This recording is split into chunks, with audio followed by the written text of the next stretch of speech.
தேவனுக்கே மகிமை உண்டாவதாக. இந்த புதிய நாளிலும் கர்த்தர் உங்களுக்கு அருளும் ஆறுதலின் மன்னா. உன் துக்கங்களை மாற்றி என் சமூகத்தில் உனக்கு நிறைவான மகிழ்ச்சியையும் சமாதானத்தையும் தந்து உன்னை உயர்த்துவேன். ஏசாயா 56:7. நான் என் பரிசுத்த பர்வதத்துக்கு கொண்டு வந்து என் ஜெப வீட்டிலே அவர்களை மகிழ பண்ணுவேன். கிறிஸ்துவுக்கு பிரியமானவர்களே, இன்று கர்த்தர் உங்களை வேதனையின் பள்ளத்தாக்கிலிருந்து தனது உன்னதமான பரிசுத்த பர்வதத்திற்கு அழைக்கிறார். இந்த வசனத்தில் கொண்டு வந்து என்று அவர் சொல்வதை கவனியுங்கள். உங்கள் சூழ்நிலை எதுவாக இருந்தாலும் உங்களை தூக்கி சுமப்பது அவரே. ஒருவேளை இன்று வாழ்க்கையின் பல போராட்டங்களால் கண்ணீரோடு இந்த வீடியோவை பார்த்து கொண்டிருக்கலாம். ஆனால் தேவன் வாக்குறுதி அளிக்கிறார், என் ஜெப வீட்டிலே உன்னை மகிழ பண்ணுவேன் என்று.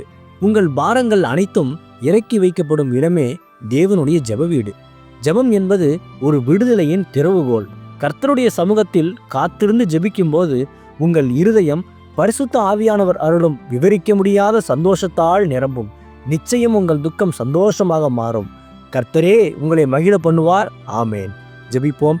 என் அன்புள்ள பரிசுத்த பரலோக பிதாவே, இந்த புதிய நாளுக்காக உமக்கு ஸ்தோத்திரம். ஆண்டவரே, என்னை உமது பரிசுத்த பர்வதத்திற்கு வழி நடத்தும்.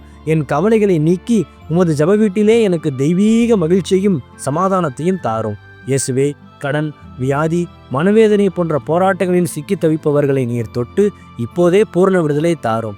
இன்று பிறந்த நாள், திருமண நாள் கொண்டாடும் உமது பிள்ளைகளின் இந்த புதிய ஆண்டை உமது நன்மையும் கிருபையும் தொடர பண்ணும். பிதாவே, இயேசுவின் வருகையில் நான் அவரோடு எடுத்துக்கொள்ளப்படும்படி என்னை தகுதிப்படுத்தும், தயார்படுத்தும். இயேசுவின் நாமத்தில் ஜெபிக்கிறேன் எங்கள் நல்ல பிதாவே.